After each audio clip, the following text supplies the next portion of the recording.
He shrugged and didn't look away. "Mom, you deserve it. You help everyone so much. Now it's your turn to be looked after." I thought about what he'd said as we spent the morning warming up in the caravan. Then Oliver suggested we explore another trail nearby. The cold winter air forced us to dress warmly, and off we went. The only sound in the silent woods was the crunching of our boots on the snow. Your walk had been magnificent. There were long silences punctuated by his jokes and playful comments. As I joked about it being too hot to move, he said the frost on my hat made me look like a character in a survivalist movie. I playfully swatted him with a fly swatter, his laugh echoing through the woods. But as night fell, day turned upside down. As we walked back to the caravan on an icy path, my foot suddenly slipped and I fell. A sharp pain shot up my leg. "Mum!" Oliver immediately approached me and helped me sit up. His hands were steady and gentle. "Are you okay?" he asked, concern in his voice. "What hurts?" "My leg." I groaned and tried to move it, but the pain was sharp and wouldn't go away. I think I bent it. He immediately hugged me as if I weighed nothing. "That's right," he told her. "Don't even think about walking on it." "Oh, I'm fine," I replied weakly. "No argument," he interrupted, his voice gentle but firm. "I'm not going to let you make it worse because you're not well enough to begin with," he added with a wry smile. "Besides, I was only training for moments like this." Even though it hurt, his joke made me laugh. I felt safer than I had in years. His warmth against the cold and his firmness with me. Oliver gently laid me down on the small couch in the trailer when we returned. He propped my leg up with a pillow and wrapped it in an ice pack. He knelt beside me and said, "We'll go home tomorrow, but you're not going anywhere tonight. Just ask for what you need." Although I was tired by the end of the night, a dull ache in my leg kept me awake. At some point during the night, I woke up shivering from the cold outside. Although the carriage was warm, my head ached, and I made a terrible discovery. I had a fever. "Oliver," I cried out so softly you could barely hear me. He was at my side. In an instant, his face was filled with concern. "Mom, what's wrong?" he asked, running his hand over my face. "You're hot and cold at the same time." "Wait a minute." He climbed into bed beside me, wrapped his arms around me, and pulled the covers tight over us before I could say anything. "You need to warm yourself up," he told her. His voice was calm and warm. I laid my head on his chest and listened to his steady heartbeat. The warmth of his body warmed me and made me feel the shivering disappear. His hand slid slowly and gently down my back, comforting me. "Thank you," I said, but my voice was sleepy. "Always," he replied softly, his lips brushing my hair in a way that was hard to dismiss as a sign of love. "I will always take care of you." My son Oliver was an 18-year-old, taller than me, and carried himself with such confidence that I was impressed. I was surprised when he asked me to hire a caravan and go to the forest for a week. He said it with a smile that reminded me of his boyish charm, trying to escape from problems. Just you and me. Snowy slopes, a warm fireplace, and peace. I had to say yes. After a long holiday, the idea of a relaxing week in the mountains was too good to pass up. Warm clothes, board games, and some books for quiet nights at home were all we packed. Oliver did most of the planning. He hired the caravan, planned the route, and even prepared a mishmash of items for the trip. The journey was long, but the trees along the way, covered in frost, looked like pictures straight from a postcard. From the moment we arrived at a small, secluded caravan park nestled in a snowy valley, I felt indescribably calm. It was wonderful. It was just us, the mountains, and the sound of the fire. As the days passed, we bonded in unexpected ways. In the morning, We went for a walk in the quiet woods. For lunch, we had hot chocolate, and in the evening, we chatted with real people around the campfire. Things that had seemed boring at home were now more accessible. He opened up to them about his hopes and fears, even aspects of his life he had kept hidden until then. My thoughts about him changed, not just as the boy I had raised, but also as the man he had become. I liked the way he carried himself, his quiet strength, his confidence. I realized how much less I had relied on him since I had separated from his father after a particularly strenuous hike. One evening, we returned to the caravan, our cheeks flushed from the cold. Oliver asked for simple, delicious pasta for dinner. As we ate by the dim light of a single electric lamp, I noticed that he filled the room. Without even trying, I used a childhood nickname I had almost forgotten. Thank you, Ollie. It was a brilliant plan. When his blue eyes met mine, the feeling of heaviness increased for a moment. Mum, he said quietly, I'm so glad to be with you. It seems we've forgotten how to really talk, as we've gotten so busy with life. What he said touched me. He was right. With homework and other daily tasks, moments of real connection were elusive. There was a fire outside that night, and the wind was howling, but we were silent. Oliver read while I stared out the window at the slowly falling snow.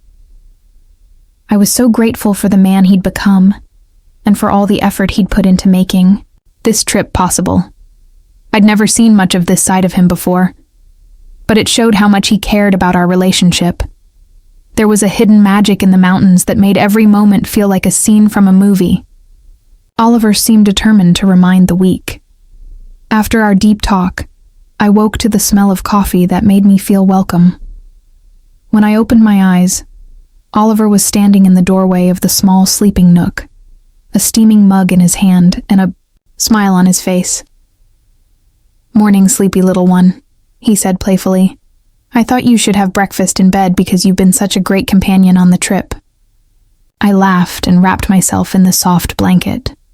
I'm now the best person to walk with. I think I heard you grumbling the whole last mile. Yesterday he laughed and gave me the cup. It was an idea to keep us connected and make you laugh. That's how loyal I am. I was so grateful the coffee was just the way I like it. Outside, the snow was falling, and inside the wagon, it was so quiet, it felt like the world had disappeared. I left us alone, looked into his eyes and said, Thank you. That's so kind. I didn't expect to feel so close to him in the middle of the night wrapped in his warmth. Our relationship had grown in ways I couldn't quite explain. I let myself fully lean into being cared for the first time in years, trusting that I wasn't alone. As I fell asleep, I couldn't help but think about how much this trip had changed the way I see things. Not just on Oliver, but also on the link we had. I woke up the next morning to the faint smell of something tasty cooking. Even though my legs hurt, the warmth of the blankets and the pleasant smell made it easier to deal with. I slowly stood up and winced when he felt the movement. Oliver was standing at the small kitchen counter with his back to me and humming softly while cooking. I called in the morning, though my voice was still a little hoarse. Aro. When he turned around, a big smile lit up his face. Look up, you sleepyhead, breakfast is almost ready. How do you feel today? I was sore, but not as bad as last night. He nodded, but his brow was furrowed in worry. I made toast and eggs. I'll bring you a plate, but we're going to the hospital afterward. No arguments, I said with a soft laugh. His protective tone moved me. That sounds like a terrible idea. True, to his word. He gave me a plate and demanded that I help him with everything. His attention warmed something deep inside me, even as he held the plate steady while I ate. And as I watched him clean up afterward, I felt a love I couldn't quite put my finger on. I looked into his eyes as he turned to face me and said, Thank you. Why? He asked, and his smile got softer. Thanks for being you and taking such good care of me. He looked at me with his eyes fixed on mine for a moment before nodding. He had a slight blush on his cheeks. Always Mom. The drive down the mountain went smoothly, and the snow-covered scenery was just as beautiful as ever. Oliver kept looking at me to make sure I was okay. And as he changed the heater, his hand would sometimes touch mine. He even skipped songs on the list that he thought would bother me. I was worn out by the time we got to the hospital. Oliver helped me get out of the car and held my hand as we walked inside. While the doctors looked at my leg, his hand stayed on my shoulder. "It's just a bad strain," the nice doctor told me as he put a tight brace on my leg. "Just don't do it for a few days and you'll be fine." I couldn't help but laugh when Oliver let out a sigh of relief. "I made fun of the fact that you look happier than I do. Someone needs to be worried about you." A sly grin lit up his face as he shot back. When we finally got home, I was so glad to be back where I knew I belonged. Oliver brought me blankets, tea, and even the remote to help me settle down on the couch before going into the kitchen. I told him, "You don't have to do everything." He smiled and stuck his head around the corner to answer. "You deserve to be spoiled," he said. "Let me take care of you for a change." He did that for me. He didn't let me do much the next few days. He cleaned up after himself, cooked meals, and even sat next to me while I watched my favorite shows. I couldn't remember the last time I felt so cared for, and I didn't know how much I missed it. Few nights later, though, things really changed. We were sitting on the couch and the TV's soft light cast soft shadows all over the room. Oliver was sitting next to me with his arm casually thrown across the back of the couch. My leg was propped up on a pillow. When two people are completely at ease with each other, there is a kind of silence that just flows between them. Then, he spoke out of the blue. "Mom," he said in a tone that was surprisingly serious. "I need to tell you something." The weight of his voice made my heart skip a beat as I turned to face him. "Claire, what is it?" as my worry grew, I asked. He thought for a moment, then lifted his eyes to meet mine and looked at his hands. This is what he said. "I've been thinking about us, about how different things feel these days." I gasped for air, and my heart beat faster, not the same way I asked, but my voice was barely steady.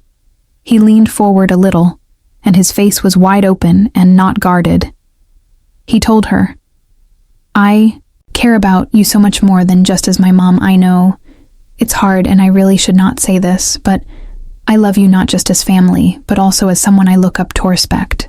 And his voice got softer. "Someone I want to spend all of my time with." There was a lot of tension in there between us because of his honest statement. It hurt my heart to think about what he said, how strong his feelings must have been, and how brave he must have been to say them. "Olivia," I began, but my voice was shaking. I stumbled, not sure what to say, or how to make sense of the strong feelings. His words made me feel.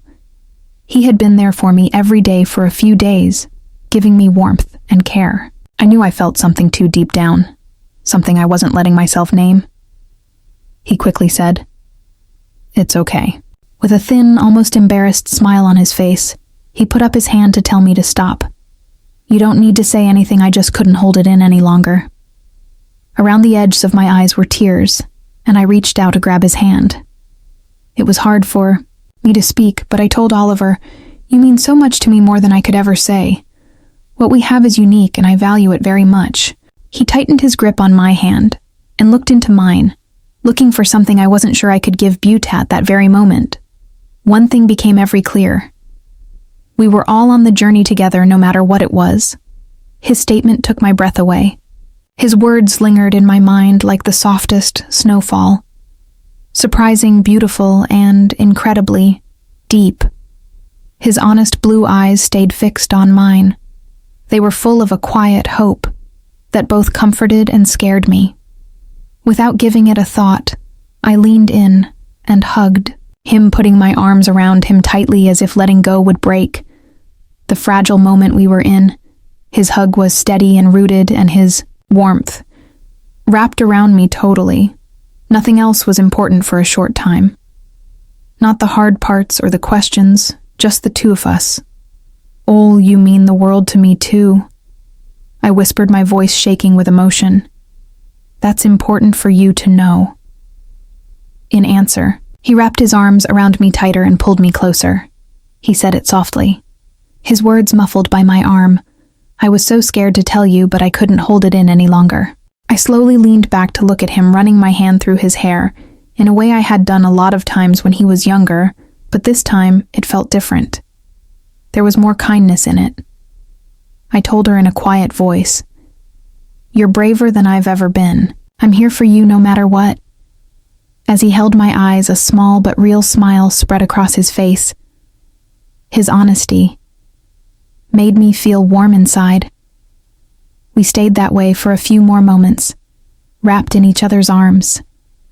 Then I moved a little, cringing as my hurt leg hurt. He quickly said, "Let me help." His worry came back as he carefully helped me back onto the couch. With great care, he moved the pillow under my leg, and then, to my surprise, started lightly rubbing my leg. His touch is soft and comforting. "Is this hurting along the edge of the tape?" Being careful not to touch the swollen area, he asked ice-aid. No, shaking my head. It feels good. In fact, the way he touched me was so soft and loving that I felt more than just physically cared for. Not only did it make my hurt feel better, but he looked at me as if taking care of me was the most important thing in the world. The feeling in my chest grew stronger, and I couldn't help but touch his cheek. "It's been so nice of you to help me, Oliver," I told him in a soft voice. I'm not sure how I got so lucky. His hand stopped moving for a second, and he looked up at me with an expression that I couldn't read. He told her in a soft voice, "It's not luck. It's always been that way." There was something between us that we didn't say, a quiet understanding that neither of us tried to put into words. It was better for me to just enjoy his warmth and the way his hand moved, slowly and rhythmically on my leg. It gave me a rare sense of peace. "Would you like me to stay with you tonight?" After a long pause, he asked cautiously. His tone was tense, as if he wasn't sure what I would say. I didn't think twice before nodding. "That sounds good to me." His smile was small and shy. As he moved the blankets around me and turned off the TV, the room got darker. The lamp on the side table was the only source of light. In the dark room, Oliver sat next to me and reached under the blanket to touch my hand. I leaned in close to him and put my head on his shoulder. The quiet went on for a long time, but it wasn't weird feelings that were too deep to put into words filled the silence.